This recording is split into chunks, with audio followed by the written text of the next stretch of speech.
Well, hello everyone and welcome to my channel. So today I would like to expound a little bit on concurrency and channels in Go.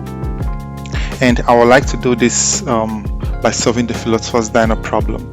And you might or might not have heard about this, but I'm going to expound on this.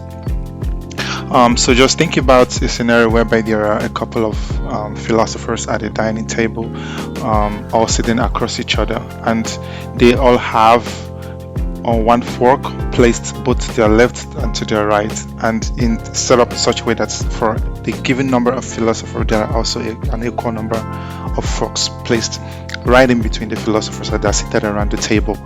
And it so happens that for each philosopher to eat, that philosopher would need to actually pick up the fork from both his left and his right to eat. And of course the goal would be to make sure that each of the philosophers is able to pick up both forks, both from the left and the right, and eat, and still be able to drop them after eating so that the next philosopher can also pick them up. And of course the philosophers can always interchange between doing either of two things: either they are thinking or they are eating. And so this would be one really cool way to demonstrate how to really implement concurrency. And our language of choice there of course would be Go. And yep, so this is quite fundamental as it pertains to software development, because this can already really improve efficiency and performance of your program. And of course managing this concurrency from experience can be a really challenging task, because you would be dealing with shared resources and probable potential race conditions. So we'll try to look at all of this today, and maybe you can begin to understand where we're coming from and how we can actually solve this problem. So to get started, I would like to define a couple of steps that would be taken to arrive at a solution. And like before, I would create a README file here so I can document a little bit of what we'll be doing. So basically this is going to proceed in 5 steps. One would be we'll have an initialization phase, and would define a philosopher function,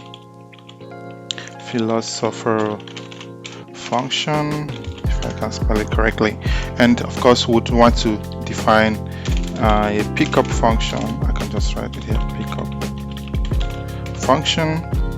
And the next thing I would want to define is a put down fork function. And of course we would now create our main method to more or less handle everything. So this is how we're going to proceed. And in the initialization phase, we'll create a slice to represent our philosophers. We'll create a slice to represent forks, and this of course would manage using channels. And we'll create a wait group to synchronize the termination of all philosopher goroutines. And in the second phase, we would create this function to represent the behavior of a single philosopher. Also, it continuously alternates between thinking and attempting to eat. And to eat, the philosopher must acquire both the left and right fork for receiving values from their respective channels, like we discussed initially. And then of course after eating, the philosopher releases the fork by sending values back to their respective channels. And if a philosopher cannot acquire both forks, they will wait until the forks become available. So this is what we would have to implement here. And in the pickup function, and I think I wrote that, spelled that quite badly. So this function would attempt to acquire both the forks from both the left and the right for a given philosopher. It uses non-blocking. It should be like a non-blocking operation on the fork channel. And if both are available, of course the function returns true, indicating that the philosopher can eat. If either fork is unavailable, the function returns false and the philosopher must wait. And in the pull down function, this is going to be like really straightforward, where the philosopher gets to release the left and right forks. In this case, of course, this would be like sending values back to the respective channels. And of course in the main function would pull everything together, and then you can understand how this can be coming together. And I hope that was not so much for you, but I would like to jump in right away and start writing the code so you can see how all this come together. So like we said, I would like to initially start by defining some constants that would define most of what we'll be doing today. So I would like to have one that says non-philosophers, and for now I would say this would be 5. I would handle 5 philosophers. Of course, you can always adjust this number to play around with it. And I can say max thinking time, I like to make this one cap as well, comma case, and here I would make this 3 seconds, and I would like to of course define max eating time, and I can maybe make this even shorter, and I can say this would be 1 second. And these are some of the constants I would like to define. So I'm going to move forward again to just define the philosopher struct. It's going to be really straightforward. So the philosopher struct is going to, for now, it's just going to have 3 things. So I'm just going to give it an ID, and this will just be for debug purposes more or less. And now I can define the forks. So I have a left fork, a right fork, and these of course are going to be channels, and we can define it like this. And now on this philosopher struct, I would like to define the functions that, if you remember, I don't need this of course, if you remember that we defined up here. So we have to talk about pickup function and then pull down function more or less. And let's just jump right in and just start doing that right away. So I would define a function here. Of course, it's going to be like a receiver function on the philosopher struct, and it should be small p and philosopher. Yes, and I can call this think. And now I'm just going to write in small letters actually, because I'm just going to put everything in this file. So there's no need to export anything actually. And so this function is really going to be pretty straightforward. So I'm going to log something to the screen, to the user, to more or less indicate what is happening. And here, like you can already guess, it's just going to be pretty straightforward. I can say philosopher, put the ID, and I say is thinking, something like this. And here would just be the ID of the philosopher. And what I would want to do is just maybe sleep for a while, and I can actually maybe use a rand int to, because again we said we would want a max time more or less that's the philosopher can eat or think. And of course, if you look at the constants we defined up there, we said for max thinking it would be 5 seconds, and for max eating it would be 1 second. So now to define this, what I would want to do of course is to, because I don't want to hard code this, so I only know that there's going to be a maximum time, but I don't want to hard code this, so it can always fluctuate more or less between these values. So this would be time that's millisecond, like this, and I can now multiply this with time.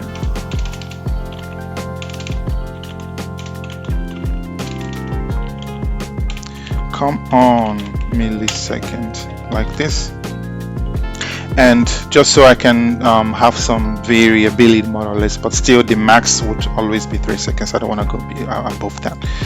And the next function I would, this is JavaScript. The next function I would like to define, of course, also be a receiver function, and this is where we define our eat function. So our eat function is going to take a weight group.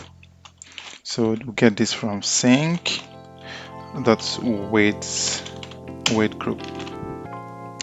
And again, this is also going to be pretty straightforward, not much here. So what we would want to do, of course, would be we would defer the closure of our weight group like this, and then we can use a for loop this way, and we'll say if so to move forward with the eat method, I think I would have to define, of course, the functions that happen within the eat method. So of course, picking up fork and then putting it down, and that means I would have to define those first. And so let me define those quickly. So I would call this pick up forks. So it's going to take, of course, a left fork and a right fork, and like we defined above, those are going to be of chance structured this way, and it will return a boolean. So this is when we know what should happen. And of course, because we are working with channels, now we can use select, and we use our case this way because now we want to match like the left fork and everything, just to see more or less the availability that we have when it comes to what is available to use. And I would say if this is the case, I would use another select statement like this, and here the first case I would want to match here, of course, would be when I have the left fork, of course I also need the right fork, and I do this like this. So this something actually only happens when these two are available, more or less. So because again we said to eat you need both the left fork and the right fork, and I think that's more or less what I need to define here. Now I just create a default group where I just write back into the channel, and here I would want to write back the left fork, and here I will just return false like this. And then for our main channel, again I add a default value here, and I simply return false. So we only return true actually when this is true, and also when this is true, again like we defined initially. And again I can quickly define our put down forks actually, because it's plural, and again it's gonna look more or less like the signature, the one we have over there, because now we would need to release the resource so that another aspect of our code can actually use those resources. And here it's also really just going to be simple. So here we turn the left fork and of course the right fork. So put this when we are done, more or less, we need to release these resources, and that's exactly what we're doing here, so that another person waiting somewhere down the line can also have access to using this. And now we can come back to our eat function and then continue what we're doing. So we can now say if pickup forks, and we pass our left fork and our right forks. So if this function is true, so if more or less we are able to acquire those resources because they are available, I would like to print something to the user, and I can say something like philosopher, and I'll pass the ID again. I say is eating, and I need to create a new line, and now I can just pass p.id, the ID of the user. And again I do something quite similar here, but now instead of mass thinking time, more or less I would use the, as you can already guess, so this would be our max eating time like this. And when we are done, what we'd want to do, of course, would be pull down forks like this, left fork p that's right fork like this. And now we call our think function, so p.think, and we return. That's as straightforward as that. So if this is true, if we are able to pick up both left and right forks, then we would say this philosopher is eating, and then we assume, so this would be where we assume the philosopher is actually eating, and then we sleep for a certain amount of time, and then when we are done eating, we'll put down the fork, and then we'll think. And then this of course runs infinitely, so we eat and we release and stuff like that. And I'll try to make this as straightforward as possible. So now I can define the main method like this to actually bring all of this together. And now I need to seed, because I would really need to make this as random as possible. So I'll seed this. I don't need the Unix time, I need the Unix Unix nano like this. And now I can define my forks this way, and because I need to make a channel, and And again, like we discovered, there's nothing much going on here, so it's just more or less an empty struct. And now we pass the number of philosophers. So of course this is constant for now, but of course you can play around with this to see how this behaves actually. And so now we have to loop through, so I need a for statement. No, I can actually just use a range. I don't have to do it this way. So I can say for I, and I range through forks like this. And now I can say forks of I, and I can again something like this, quite straightforward. And now, because this would be for each philosopher, I can actually make this a buffered channel. So this will always just have one, the capacity will always be just one, because this would be for one philosopher in the end. And now I define my philosophers like this. Again, I make a channel. Again, this should be a list to accommodate all our philosophers. So it should be like this, and then again num of philosophers. And because channels, of course, actually, as you can see here, play like really huge role, of course, when it comes to working with concurrency in Go. So again, we range through our philosophers this way, and now we define our left and right forks. So I can define the left fork like this. So this would be from forks. First one thing you can already notice, of course, like we said earlier, would be that the number of forks would also always be the number of philosophers. And that's what's really bring the complexity, is that you would need more than one fork to actually eat, and that's where it actually gets quite interesting. So num philosophers, and now I can again set up the actual philosophers. So I can say philosophers, and the ith one would now be, we'll use our struct this way to instantiate it.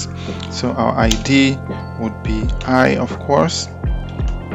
Left fork would be left fork, and right fork like this. And now that's fine. So the next thing, of course, I would like to set up, of course, will be our weight group, which we can easily define like this. And now I can actually add this process to it. So num philosophers. Here I can actually add a counter more or less to our weight group. So now I can again loop through our philosophers. So I really don't need the count. I'm only interested. I can call this maybe P this way, and this will be ranging over our philosophers like this. And now I can, of course, use this is where Goroutine actually becomes quite interesting. So now I use Goroutines more or less to dispatch this for each of our philosophers. And in the end here, pretty straightforward, we wait more or less, and then I would just print again to the if I can type again, I'll just print again to the user to indicate when everyone has eaten, because for now I would want all of them to just eat once, and then just to see how everything works together. So let's say has finished eating, something like this. So again, to go through this, we'll seed, of course, more or less to add some variability to what we're doing.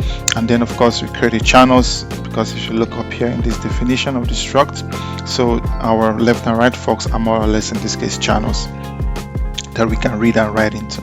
And that's exactly what we do here. We create the same number of a channel, more or less with the same capacity as the number of philosophers, like we defined initially. And then we loop through our resources, and more or less for each of the forks we we allocate and initialize an object more or less for each of the forks that we have defined. And again, of course, we create a new resource to accommodate our philosophers, and then we look through the philosophers, we assign our forks, and then we, of course, as you can see over here, append our resources more or less to our list of philosophers that we have defined over here, more or less populating this empty slice. And then we create our weight group, we add our number of counts, and then of course we will loop through our philosophers, and then we make each of them eat, and of course in the process make them think. And then of course to test if everything goes well, we can just simply run go.main.go, and if everything goes as expected, you should be able to see all of them eat. And now you see what something happening. So the first one starts eating, of course, and then initially, because of the seating arrangement, of course, there are 5, so that's why we more or less have initially like an even number, because we're starting from 0, so 0, and then we skip 1 because only one of them will be able to eat, because again they need the 2 forks on both sides. And after this, and then we get to 4, and then because this was the first, again start thinking, and so on, and then until everyone actually is done eating.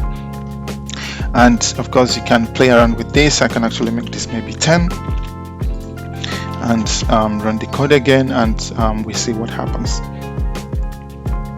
So this could be one really cool way that you could work with channels, and you really would need to get your hands dirty to actually get acclimatized to how things work with channels.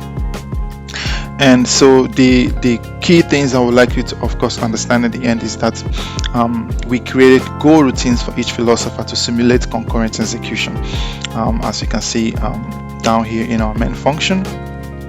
And then we use channels to represent forks and facilitate safe communication between goroutines. And then we implemented a non-blocking approach to acquire forks and prevent deadlocks, where we use our weight group. And then we release the forks after each eating, so that we can allow other philosophers have access to the resources, because if we don't, then the actual one that we have, the initial ones that have access to the resources would never release them, and of course would be hit with a deadlock. So like I said, this was a really quick one. I hope this more or less cleared things out a little bit for you, or give you insights as to how you can actually work with channels, understand how concurrency works in Go, and of course how to prevent deadlocks to not run into certain issues in your program. And I really hope this was quite insightful for you, and I would leave that at that for now. If you have any questions, always of course feel free to leave them out and write me, and I would get back to you as quickly as possible. If you're new to this channel, yeah, of course, you know what you have to do to support us. All you have to do is engage with me, and if you have questions, of course, drop them, and subscribe if you have not. Turn on the notification bell. I try as much as I can to bring you solutions, but of course I try to also make them practical so you can relate to them and understand how they work in the end. Again, thank you for this quick one, and until next time, I wish you a lovely weekend, and bye bye.